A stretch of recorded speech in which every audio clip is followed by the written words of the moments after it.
La saga de l'Alliance israélite universelle, racontée par Georges Bensoussan, au micro d'Ariel Danan.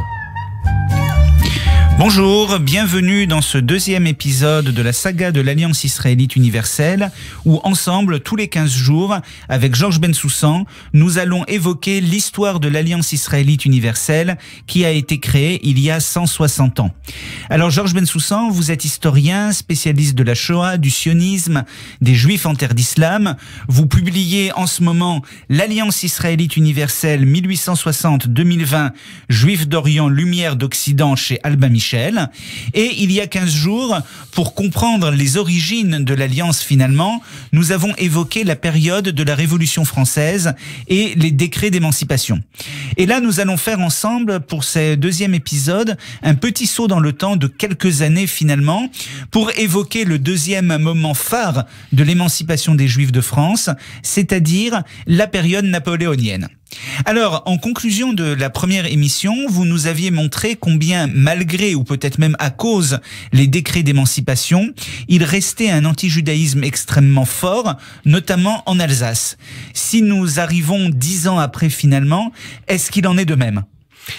Globalement, oui, il en est de même. D'ailleurs, il en restera, ce sera de même tout au long du 19e siècle. En 1848, au moment de la Révolution, il y aura des émeutes anti-juives en Alsace.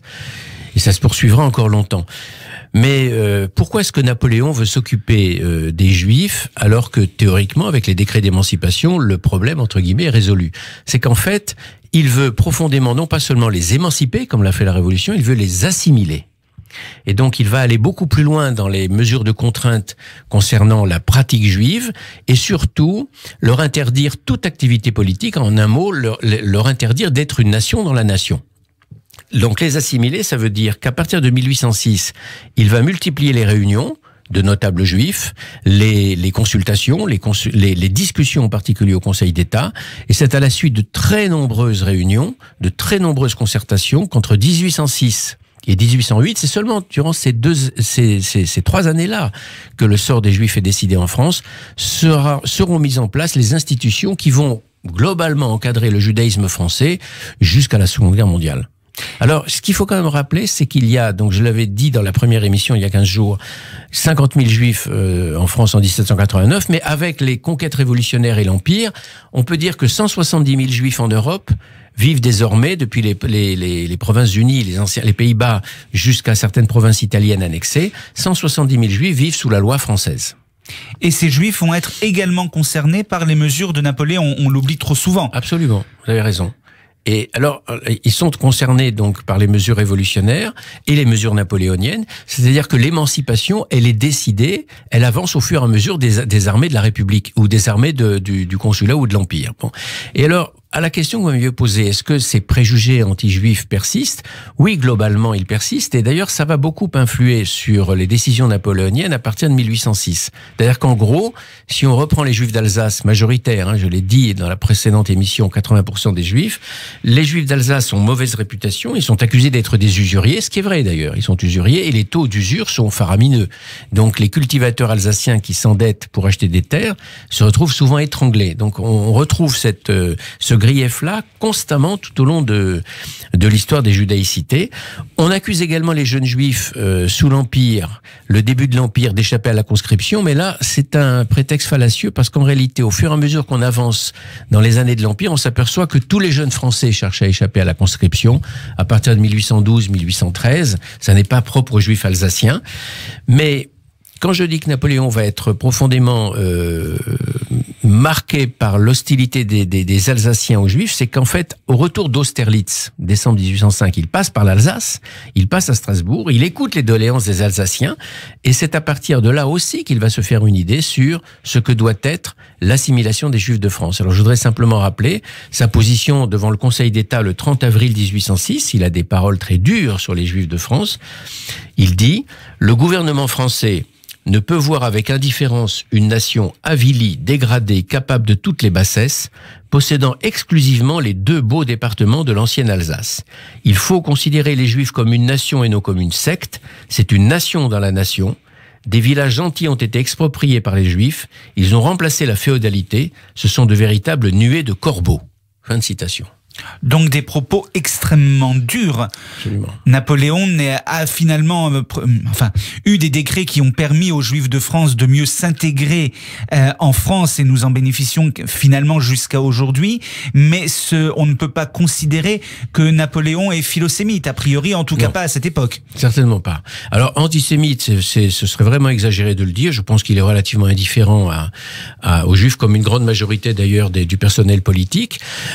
Mais philosémite, non, certainement pas. Et alors, il va prendre le problème à bras-le-corps entre ces différentes campagnes militaires entre 1806 et 1808, et il va rassembler d'abord, en dehors des débats au Conseil d'État, il va réunir une assemblée de notables juifs en 1806, à deux périodes différentes de 1806 et 1807, et réunir, ça c'est sa propre idée, ça vient de lui, le Grand Sanhédrin, c'est une référence à l'Israël biblique, composé de 71 personnes, entre février et mars 1807, et c'est à partir de là, qu'en juin 1807, les décrets qui vont vraiment cadrer le judaïsme français jusqu'à la Seconde Guerre mondiale sont prêts. Alors, on ne sait pas pourquoi d'ailleurs, on a attendu mars 1808, plusieurs mois, sans doute les vicissitudes de la politique napoléonienne de guerre, pour qu'il soit véritablement promulgué. Et les questions qui sont au soubassement de ces décrets sont les suivantes.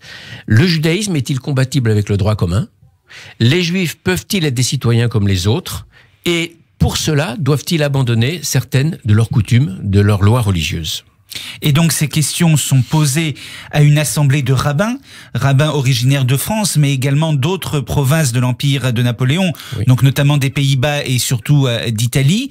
Et donc les rabbins vont devoir répondre à ces questions, à la fois en ne tombant pas dans les pièges posés par Napoléon, on se rend bien compte de la manière dont sont posées les questions, et en même temps en ne renonçant pas aux principes du judaïsme. Donc comment vont-ils réussir cet équilibre extrêmement complexe ? Très difficile, vous avez très bien résumé le problème, c'est extrêmement difficile, c'est un jeu d'équilibre instable, mais ce à quoi ils sont très attachés bien sûr, c'est à ne pas revenir sur des principes fondamentaux du judaïsme, ne serait-ce que la cacheroute par exemple ou le Shabbat, et en même temps ils ne sont pas prêts du tout à renoncer à l'émancipation et à la citoyenneté. Alors ils tiennent la balance égale et on arrive à un équilibre précaire qui va être codifié, encadré par la création d'un consistoire central. Désormais, il n'y a plus de petites communautés juives qui chacune mènent leur vie dans leur province reculée. Il y aura un consistoire central à Paris et des consistoires départementaux dans les départements où on compte plus de 2000 juifs. Au total, d'ailleurs, il y aura 7 consistoires départementaux. Et comment financer le culte juif? Par un impôt annuel sur les fidèles. Un impôt annuel qui va payer d'ailleurs entre autres le grand rabbin et les rabbins, qui va payer tous les frais du culte. Et alors ce qui est intéressant à noter, c'est que globalement ce cadre-là restera inchangé tout au long du 19e, mais en s'améliorant, c'est-à-dire en desserrant un peu l'étreinte autour des juifs. La Restauration en 1814, on pouvait craindre qu'elle revienne sur la liberté des cultes, protestants et juifs, pas du tout, elle n'y touche pas. Et Louis-Philippe, en 1831-1846, donc c'est vraiment sous cette monarchie-là que le sort des Juifs est finalement totalement libéré et complètement émancipé en 2 temps. En 1831, Louis-Philippe décide de faire rémunérer les rabbins et les grands rabbins par le trésor public, comme d'ailleurs les ministres du culte protestant et du culte catholique. Et en 1846 surtout, sont invalider définitivement les fameux décrets infâmes de 1808, parce que cette émancipation et cette assimilation voulue par la Révolution et l'Empire, elle a été marquée sous l'Empire par une régression des droits accordés en 1791 avec ces fameux décrets infâmes de 1808 qui ont restreint les libertés accordées par la Révolution. Alors, ils les restreignent de quelle manière concrètement? Eh bien, c'est-à-dire que pour ces Juifs de l'Est, parce que les décrets infâmes, je vais dire d'emblée de quoi il s'agit, ne concernent pas, encore une fois, les Juifs parisiens ni les Juifs du Sud-Ouest, toujours à l'écart. Les décrets infâmes ne concernent que les Juifs d'Alsace et de Lorraine. C'est-à-dire que pour eux, spécialement pour eux, la réglementation sur l'usure est particulièrement plus sévère. Les commerçants et les artisans juifs devront obtenir chaque année une patente spéciale délivrée par le préfet, c'est-à-dire en fait par l'État. C'est-à-dire en fait, si on lit bien le texte, ça veut dire que leur activité est remise en cause chaque année. Ils peuvent ne pas recevoir la patente et dans ce cas-là, ils doivent cesser leur activité. L'immigration juive en Alsace est interdite. Et surtout, et entre autres, la conscription est obligatoire pour les Juifs. Ça, certes, c'est le droit commun, mais sans possibilité de remplacement, alors que la possibilité de remplacement était une donnée de base pour tous les autres. En fait, là-dessus, l'Empire reviendra quelques années plus tard. Donc, ces décrets qui vont entraîner la colère constante des élites juives jusqu'en 1846, ces décrets ne seront abolis que pratiquement 40 ans plus tard.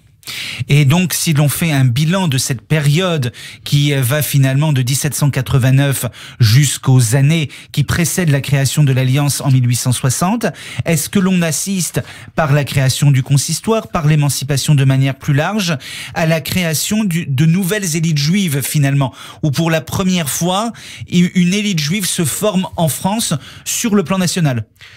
Alors globalement, ce sont les mêmes élites que l'on trouve à l'Assemblée des notables qui va donner naissance au décret d'émancipation, et les élites juives d'avant 1789 sont globalement les mêmes élites. Il n'y a pas réellement de renouvellement. Et ce qui est très intéressant, c'est l'axe politique qui va déterminer la conduite de ces élites juives, en gros, tout au long du 19e siècle. C'est se montrer digne de la confiance qui a été accordée par la Révolution, par l'Empire et globalement par les élites politiques françaises. Et donc, il y a une soif d'intégration qui est constante, qui n'a rien d'ailleurs de très original, parce qu'on la trouve chez Mendelssohn en Allemagne, on la trouve chez l'abbé Grégoire. Et lorsqu'on fait un premier bilan de cette émancipation et de cette assimilation voulue par Napoléon, c'est qu'on est frappé par deux mots qui reviennent constamment dans le vocabulaire. C'est le mot de régénération et le mot de rééducation. Il faut régénérer les Juifs, et ça on trouve ça déjà chez l'abbé Grégoire, 1785, et il faut rééduquer les masses juives pour les rendre dignes de l'émancipation. Et là, on a d'une certaine façon l'embryon de ce que sera l'Alliance, en 1860. Merci beaucoup Georges Bensoussan, et nous prenons rendez-vous pour dans 15